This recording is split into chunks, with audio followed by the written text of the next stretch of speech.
because it has been, oh my goodness, 2 years since the 9/11 attacks that took place in Israel. 7 October 2023, you'll remember the Hamas attacks on Israel, a wrenching moment that left more than 1,200 people dead and over 250 taken hostage. And that served as a catalyst for the ongoing war in Gaza. And we believe that as many as 60,000, possibly in the hundreds of thousands, once bodies are discovered under all the rubble. And this has catalyzed this ongoing war in Gaza. Amid this solemn anniversary, indirect peace talks are taking place in Sharm El-Sheikh, Egypt, under US, Egyptian, and Qatari mediation. Israel has now signaled support for a 20-point peace plan, whilst Hamas has accepted only certain elements of it. These negotiations unfold in the shadows of a humanitarian crisis, continued bombardments, the deportation of activists, and mounting international pressure. Well, to help us understand what's at stake and whether this moment might break the cycle of violence, I'm now joined by Na'eem Jeenah, who's a senior researcher at the Mapungubwe Institute for Strategic Reflection, MISTRA. Thank you for joining us, Na'eem. Always good to talk to you. Thank you, Peter. 2 years on, I don't think anybody 2 years ago thought that it would last this long and there would be so much loss of life. Yeah, certainly outside of Netanyahu's war cabinet, I don't think that anyone thought that that would be the case. I mean, from the Palestinian side, remember that 3 days after the 7th of October attack, or 2 days, they offered to release all the civilian hostages immediately and then negotiate for prisoner exchange of the military hostages or military captives with Palestinian prisoners. So it seems that from their perspective, they expected that this whole thing could be done in a week or two. Exchange of prisoners and go back to what things were like before, not a genocide over 2 years. So many people will argue, historians particularly, and activists, whatever, but I guess in modern times, 1948 was a line in the sand in terms of what we're seeing in modern times, this Israeli-Palestine conflict. When you look back at all of that, how significant is this 2-year period in how the world sees the story in this part of the Middle East? Quite possibly, and history will judge, but quite possibly this 2-year period has been or will be seen as the most significant from the almost 80 years of Israeli occupation. The most significant part of that 80 years, or almost 80 years. It was what was unleashed 2 years ago in the attack on Israel by the resistance in Gaza, was perhaps the most audacious attack by against the occupation by Palestinians. And let's remember that Palestinians, as an occupied people, have the right under international law to resist the occupation, even through military means. And so it was the most audacious of those.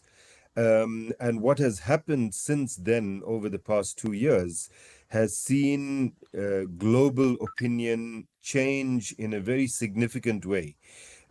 Millions of people marching on streets around the world.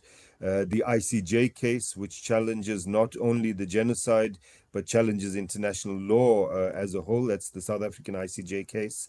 The number of states that have signed on to that case, including European states. The scramble a few weeks ago for, we could debate about whether it's significant or not, but the scramble for European states to recognize a Palestinian state.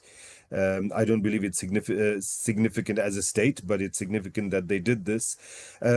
So all of this, I mean, the flotilla over the past 2 weeks that we saw, the largest flotilla trying to break the siege on Gaza, the siege that has been in place for the past 18 years. I think that history, certainly for the West Asia region, but I suspect globally that history will not be the same after this 2 year period. And that takes us to now, after 2 years of war and stalemate. Talk to us about these Sharm El-Sheikh indirect talks. Are they a game changer? Is something really happening? It seems that something is really happening. I mean, let's remember that this is not the first proposal on the table to end the genocide and to have a ceasefire. Early last year, there was a proposal from the Americans, mediated by the Americans and Qataris and Egyptians, as this one is now, for a ceasefire. Then subsequently, a few times, and then when Trump came into the White House again in January, there was actually a ceasefire for a brief period. All of these were violated by Israel. Israel never abided by the conditions of whatever plan they accepted, and when they accepted it after being forced, cajoled, and taken kicking and screaming to the table. The similar thing has happened now. I mean, Netanyahu. So we remember that this proposal that Trump has put on the table was discussed first with a group of Arab and Muslim leaders, and they announced a 21-point proposal. Then he met with the Israeli Prime Minister Netanyahu, and it became a 20-point proposal. So it was changed. Quite a bit was changed from what he had presented in the earlier meeting. And immediately after that meeting between Netanyahu and Trump, Netanyahu at a media conference said that Israel will never withdraw from Gaza. Despite having agreed to that in that proposal. So again, there was no intention from Netanyahu to go along with what he seemingly agreed to with the American president. But he was then forced now to go to the table. Yesterday, the talks began. It seems that there is some progress. They deliberated yesterday over the first part of the implementation of the proposal, which is the issue of the exchange of captives. Let's remember that Israel holds more than 10,000 Palestinians in its prison, including hundreds of children. And so that is supposed to happen soon. So they're looking at names of who will be released, etc. yesterday. There are sticking points.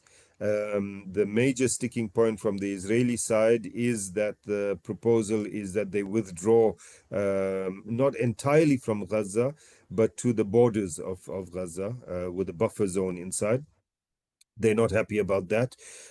From the Palestinian side, they are not happy with the notion that they should be forced to disarm.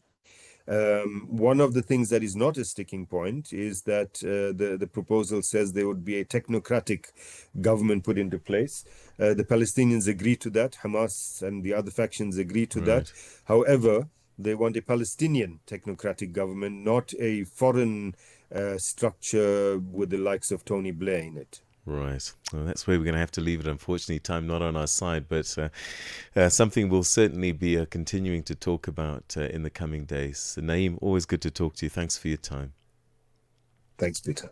And that was Na'eem Jeenah of Mistra talking to us about partly the anniversary of the October 7 attacks, 7 October 2023, and also the Sharm El-Sheikh talks that are underway to try and bring an end to that 2 year conflict. It's time for your news headlines. Here's